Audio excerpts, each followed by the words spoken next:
I just really want to remind you that if you don't have the friends in your life that you want to have, or the spouse or the team, to really reflect on what you can do better.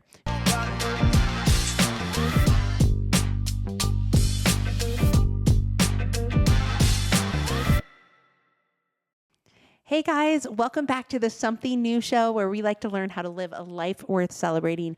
And Jordan, my husband, and I are your hosts, Mindi Linscombe, here to talk about something really important today that I think is super crucial in having the life you want to have. So I recently talked to a bunch of owners that I coach about how they can have an amazing team like I do. And what I've seen over the many, many years of coaching is that most of the time the problem is not the team that they have, but it's the owner themselves. And so the analogy I really want to talk about today and give you could apply to owners that want a better team. It could be for someone looking for the right spouse, someone who just needs some friends. I feel like the way to approach it is much different than mostly what you've been told. We've been told, put yourself out there, go out online.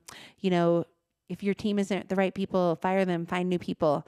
But what I've seen over the years is that usually, like I said, the problem is us. And that can be very eye-opening, almost harmful to hear because you don't want to take offense to it. But at the same time, if you can picture this, I think it'll make a lot more sense to you. So I decided a long time ago to treat my life like a garden. And if I want to go out and have the most beautiful butterflies around me, like the most amazing spouse, friends, teammates, whatever it might be, that I needed to work on myself.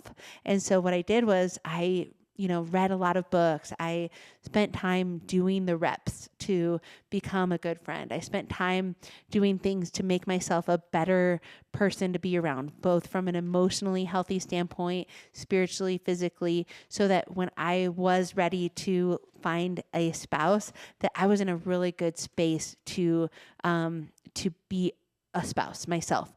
But when I think of the garden, I think of the butterfly analogy, because when you build a beautiful garden full of the most amazing flowers and plants, the types of ones that do attract those beautiful butterflies, what will happen is all of those butterflies come to that garden because you worked mostly on creating the garden instead of chasing the butterfly. And so today, I just really want to remind you that if you don't have the friends in your life that you want to have, or the spouse or the team, to really reflect on what you can do better to be that better boss. How can you make the workplace a place that they really enjoy coming to?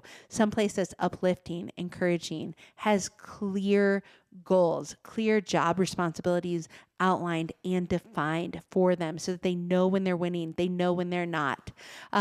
Things in your workplace that are like motivating and publicly rewarded so that the whole team can celebrate that, but also things that maybe motivate them in a way that you might not even be aware, but you created enough of a culture that you can celebrate in the way that's specific to that team member.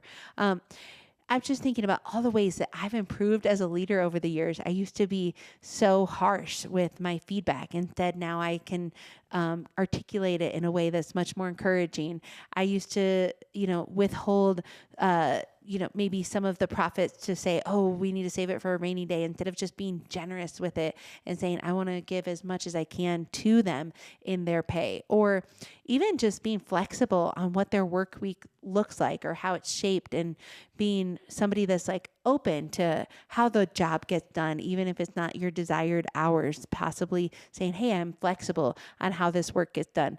And just being overall a genuinely happy person to be around. Because when you're happy, spiritually, physically, emotionally, you can feel that, and that provides a peaceful atmosphere for other people to be around. So when I started to really focus on myself, getting to be a better garden per se, I noticed that I attracted the most incredible man that I could ever have been with. Like, Jordan is such a gift to me, both as a friend, a companion, a business partner, in all the ways that, a spouse can be a partner with. I always feel like I married up and he feels like he married up. And I feel like both of us feel like we're the lucky ones. And that's because we both worked on ourselves so much. And then when it came to my company, again, in the early years, I wasn't a great boss, but then I started to really work on making this a great place to work. And now I have tons and tons of people that apply to work for us, more than what we need. And it's almost like a competition to get to be a part of our company because it's become a great place to work. Not perfect, but a great place. And what people leave here with is not just their typical benefits, salary and benefits, but they also leave here with really great lifelong friends that they have made because of the culture that we have at our company. And then finally, I even just think, if you're a parent or a person looking for friends, I'm like, I tell my kids this too, be the kind of friend that you want to have. Because if you can be that type of friend, you're going to attract other people that want a friend like that. And so I teach my kids this.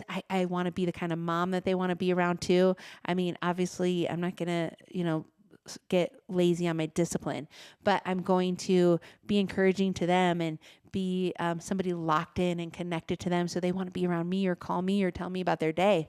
And friendships are tricky too, because as seasons change and go on, you grow, hopefully, and sometimes friends grow with you and sometimes they don't, but continue to just be the kind of friend you want to have, and then you will have so many friends.